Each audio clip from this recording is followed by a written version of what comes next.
ওই দিন মানুষ কতটা চিন্তায় বিভোর থাকবে, প্রত্যেকটা মানুষ নিজের চিন্তায় বিভোর।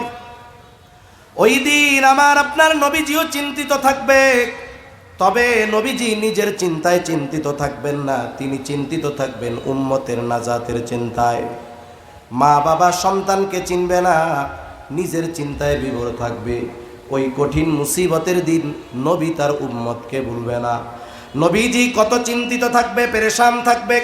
মানুষ যখন চিন্তিত থাকে, পেরেশান থাকে, এক জায়গায় স্থির থাকতে পারে না, হাঁটাহাঁটি করে, স্থান পরিবর্তন করে। এই জন্য নবীজি একবার দৌড়িয়ে চলে যাবেন হাউজে কাউসারের কাছে, না জানি তার কোনো উম্মত পানি পানে মাহরুম হয়ে যায় কিনা। আবার নবীজি দৌড়ে চলে যাবেন পুলসেরাতের কাছে, না জানি কোনো উম্মত পুল পাড়ি দিতে ব্যর্থ হয়ে যায় কিনা। আবার নবীজি আরেকবার দৌড়ে চলে যাবেন মিজানের কাছে, না জানি কোনো উম্মত ওজনে ধরা পড়ে যায় কিনা। আরেকবার নবীজি দৌড়ায় চলে যাবেন জাহান্নামের কাছে, না জানি কোনো উম্মতকে জাহান্নামে দিয়ে দেওয়া হয় কিনা। আবার যখন উম্মতের জন্য সুপারিশের দরকার হবে, নবীজি আল্লাহর কাছে আইসা উম্মতের জন্য সুপারিশ করবে।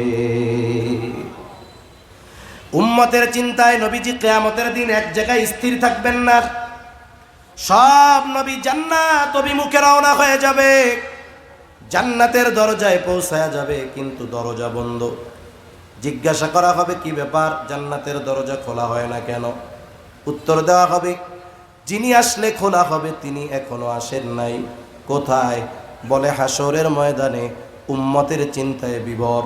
বলে নবী ততক্ষণ পর্যন্ত জান্নাত অভিমুখে রওনা হবে না, তার ওই উম্মত যার যাররা পরিমাণ ঈমান আছে তার ব্যাপারেও যতক্ষণ না আল্লাহ তাআলার পক্ষ থেকে জান্নাতের নিশ্চয়তা নবী না পাবে, ততক্ষণ পর্যন্ত নবী নিজে জান্নাত অভিমুখে রওনা হবে না।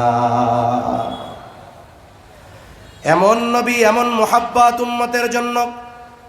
ওই যে দুই নবী গুনাহগার উম্মতের ব্যাপারে আল্লাহর কাছে দোয়া করছে। স্বাভাবিক নবী তো সব সময় উম্মতের চিন্তা করে, কিন্তু দুই নবীর দোয়া তিলাওয়াত করার পর উম্মতের ব্যাপারে আরো দরদ মোহাব্বত উম্মতের জন্য অন্তরের মধ্যে জাগ্রত হয়ে গেছে। এইবার নবীজি কি করে? বলে ফারাফা ইয়াদাই ফাকালা আল্লাহুম্মা উম্মতি উম্মতি ওয়া বাকা। এইবার নবীজি দুই হাত উঁচু করে আল্লাহ তাআলার কাছে বলে, আল্লাহুম্মা উম্মতি, আল্লাহুম্মা উম্মতি, আয় আল্লাহ আমার উম্মত, আমার উম্মত। আর কিছু নবী বলেন না। দুই চোখ দিয়ে অঝোর ধারায় পানি পড়তেছে, নবীজি কান্না করতেছে, আর কিছু বলে না। আল্লাহ তাআলা জিবরাইল আলাইহিস সালামকে বলে, জিবরাইল যাও মুহাম্মাদের কান্নার কারণ গিয়া জিজ্ঞাসা করো। জিবরাইল আলাইহিস সালাতু ওয়াস সালাম এসে হাজির। জিজ্ঞাসা করে, আপনি কেন কান্না করেন? আপনার কান্নার কারণ আল্লাহ জানতে চায়। যদিও আপনার কান্নার কারণ আল্লাহ জানে, এরপরেও আপনার কাছ থেকে জানতে চায়। কেন জানতে চায়? একটা উদাহরণ দিলে বুঝতে সহজ হবে।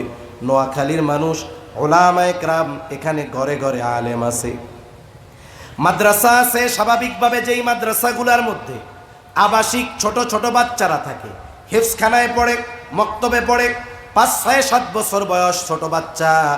এই বৃহস্পতিবার আসরের পরে বিকালবেলা কোনো ছোট বাচ্চা যদি ওস্তাদের সামনে গিয়া আসরের পরে বসে বসে কান্না করে, কিছু বলে না, শুধু কান্না করতেছে, বলেন তো বৃহস্পতিবার আসরের পরে ওস্তাদের সামনে গিয়া যদি কোনো ছাত্র কান্না করে, এই কান্নার কারণ কি ওস্তাদ বুঝেন কি বুঝেন না?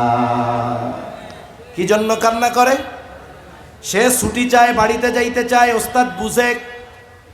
ছাত্র কান্না করে, ওস্তাদ বুঝার পরেও জিজ্ঞাসা করে, কান্না করো কেন? এইবার ছাত্রের কান্নার গতি দ্বিগুণ বেড়ে যায়। ও মনে মনে চিন্তা করে, আমি কাঁদতেছি বাড়ি যাওয়ার লাইগা, হুজুর বোঝার পরেও আবার জিজ্ঞাসা করে কেন? হুজুর বলে, তুমি যতই কান্না করো কাজ হবে না। কেন কান্না করতেছো আগে এটা কও। এইবার ছোট বাচ্চা কান্না জড়িত কণ্ঠে বলে, হুজুর আমি বাড়িতে যাব, আমার মায়ের লাইগা আমার কলিজা পুড়ে। ছোট ভাইয়ের জন্য কলিজাটা পুড়ে, একটু দেখতে মন চায়। ওস্তাদ এইবার একটা হাসি দিয়া বলে, যাও আগামী দিন মাগরিবের আগে আবার মাদ্রাসায় চলে আসবা। এখন কথা হলো, ছাত্রের কান্নার কারণ বোঝার পরেও, জানার পরেও কেন ওস্তাদ ছাত্রের মুখ দিয়ে শুনতে চায়? বলে এটা হলো ওস্তাদ ছাত্রের মধ্যে একটা ভালোবাসার বহিঃপ্রকাশ। নবীজি কান্না কেন করে? আল্লাহ তাআলা কারণ জানার পরেও কেন নবীজির মুখ দিয়ে শুনতে চায়?